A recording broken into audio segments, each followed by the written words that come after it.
All right, everybody. Welcome back to another episode of the Mainly Hoops podcast. We're covering the Big Ten today and any transfer moves that happens within the Big Ten.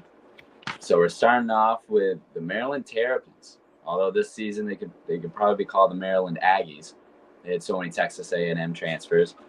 But we'll start with Cody. Cody, who do you think is the most valuable transfer they got this offseason?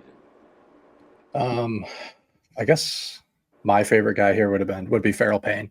I mean, we've already seen him have success in this system under Buzz Williams. He's gives them everything that Buzz Williams wants on the offensive glass. He's a dominant rim presence on both ends. He's not going to be on the floor for the entirety of 40 minutes, but while he's on the floor per minute, he's pretty rock solid, gets all over the offensive glass, like I said, and they're going to have to work through him in the post a little bit more. You know, that Buzz Williams doesn't really have necessarily the star power on the perimeter to run through guys like Miles Rice and Isaiah Watts, maybe potentially Darius Adams, depending on how he develops over the summer. But I think we're going to see a lot more Farrell Payne in year two in the Buzz Williams system. So, yeah, I definitely think he's the best get.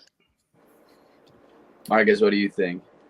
No, I think so too. And I think the thing with Payne is he really showed flashes, I thought, last year offensively in some games where, you know, you could give it to him and he could kind of go to work and like he's a strong physical guy. And I think, you know, now being in the Big Ten, this is a league where he can have more success in doing that. You know, and I think that you're going to see that he's going to have to do that because, like Cody said, the guard play is questionable, at least from like an efficiency standpoint.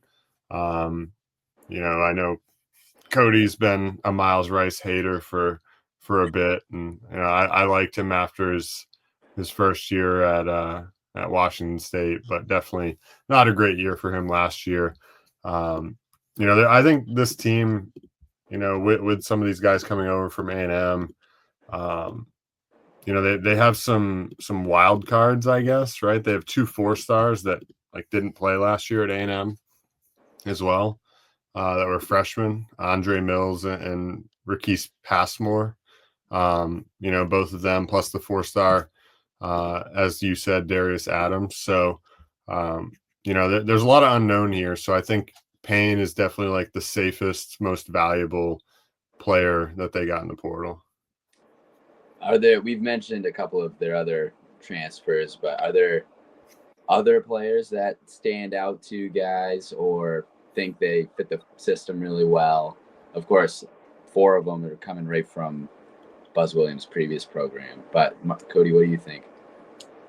Yeah, I mean, the guys that he brought over, I think, fit the system pretty well. Like Solomon Washington, especially from a defensive standpoint, he's a kind of a defensive monster. He can, you know, guard on the perimeter. He protects the rim extremely well for a 6'7" guy. I think he had like a 7% block rate last season. So obviously, he has his offensive deficiencies. He can't really shoot. He only averaged 4.7 points per game in 22 minutes and was just extremely inefficient. Shot 36% for the field, and like the only time that he creates any offensive value is when he's getting on the glass and getting to the free throw line. So, but overall, I do think he fits this system pretty well. But for guys that aren't coming from A&M, like I like the idea of having a more offensive-minded backcourt with Miles Rice and Isaiah Watts. I think overall throughout this entire roster, there's a little more shooting than Buzz Williams has had in the past couple of seasons.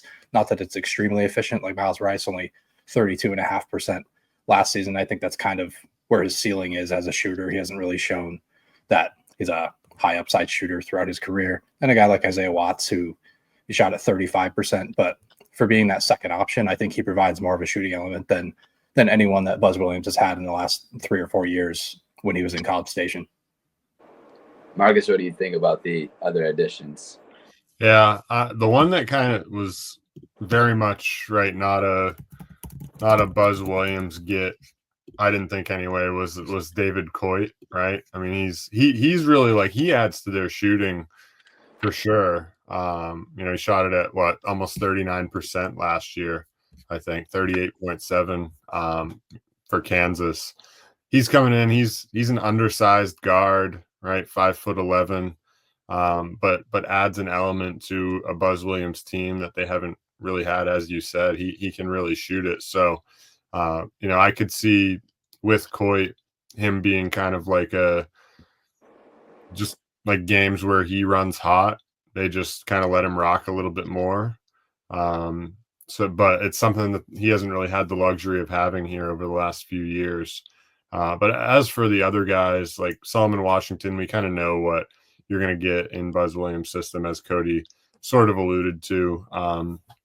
Miles Rice and Watts, they're solid pieces. If they can see a little bit of uptick in efficiency, that would certainly help, especially where they're going to be relied upon pretty heavily. There's no Wade Taylor walking through the door for Buzz Williams this year. But they'll still have Payne in there locking down the offensive boards. I'm sure they'll still be highly successful there, just the way they play. But yeah, and then as I said, I think there's a lot of guys where we just don't really know yet. I mean, like I said, there's two guys that didn't play at all last year, and then there's the 4-star coming in, Darius Adams. So we don't really know. The other one that we haven't brought up yet is Elijah Saunders, coming over from Virginia. Shot pretty efficiently from behind the arc as well last year. I mean, he was right around 33, a little over 33%, I think, 34%. 33 for 95, 10 points a game. So this could be another like nice piece for them that can stretch the floor and kind of play a more versatile role. So I do kind of like the moves they made, considering what Maryland lost last year. It's going to be a much different looking Maryland squad, though. What can we expect from this team for the next season? Last year, of course, they were a 4th seed in the tournament, made to the Sweet 16, lost to the eventual national champion. What do we think? What's the expectation? I mean, they have a high floor under Buzz Williams, a guy that always harps on winning the shot volume battle. Like I said, they're going to get all over the offensive glass. So I would be very surprised if they're outside the top 10 in the country in offensive rebound rate this year. And the defense is always rock solid. And I think the moves they made are going to help them at least be inside the top 25 to 30 defensively. Like, I like Rice and Watts and Saunders in this system overall. And we've already seen the A&M transfers kind of flourish in this system, but I'm not super high on the backcourt talent anyway, from like a creation standpoint. I've been pretty low on Miles Rice for his entire career. Had a great year at Wazoo, but I think he was a tad overrated when he went to Indiana. So I don't really think there's much of like a ceiling for him in a new offense. Even like, he's going to have a lot of responsibility here as well. And from the creation standpoint, if a guy like Isaiah Watts isn't able to step up, or David Coit. I mean, David Coit, he's averaged 20 points per game in a season in his career at Northern Illinois. I don't really think he's that guy at the SEC level, but I think with more of an offensive responsibility, he could be a pretty solid 6-man, or he could even slide into the starting lineup if a guy like Watts or Rice their talent doesn't really carry over to one of the better leagues in the country in the Big Ten. But overall, I would say their floor is probably 8-9 seed. I don't really see a super high ceiling, just because I'm not high on the offensive talent level across the board. Marcus, what do you think? Much of the same, or? They kind of feel like a bubble team to me. Obviously, it's very early, but I could see this. I could see this team kind of hovering that like last 4 in area as we're getting close to March. But I think a lot of it is going to be very dependent on these newcomers, the guys we haven't seen anything from, and then how does the backcourt play? Who steps up into more of like that lead offensive role? Can Payne really take that leap and be dominant inside? Remains to be seen. I think as of right now, like, a lot of change going on at Maryland. I'm not like, I think the moves they made are fine, but I think that there's a lot of question marks still. So kind of feels like a bubble team to me. Yeah, kind of too early to tell, it sounds like. Any final thoughts for these guys?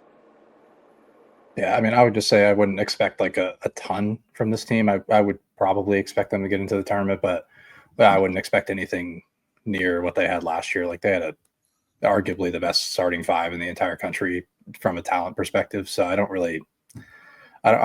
expect them to get there. I don't really expect them to be a Sweet 16 team like last year. I mean, but Buzz Williams has always been a floor raiser throughout his career. He's always elevated every program that he's gone to. So I wouldn't be all that surprised if he's able to win a couple tournament games, but I wouldn't expect it. Marcus, what are your final thoughts? Yeah, no, I'm with Cody there. I think Buzz Williams, obviously passionate coach, a lot of energy. Going to be a much different looking Maryland team. So I don't expect an awful lot from them, at least for this season. But, Buzz Williams, as Cody said, does a great job of turning programs around or growing programs in this case. And, I think a year or two from now, Maryland's going to be highly, highly competitive in the Big Ten. All right, that's it for Maryland. As always, everybody, thank you for listening to the Mainly Hoops podcast.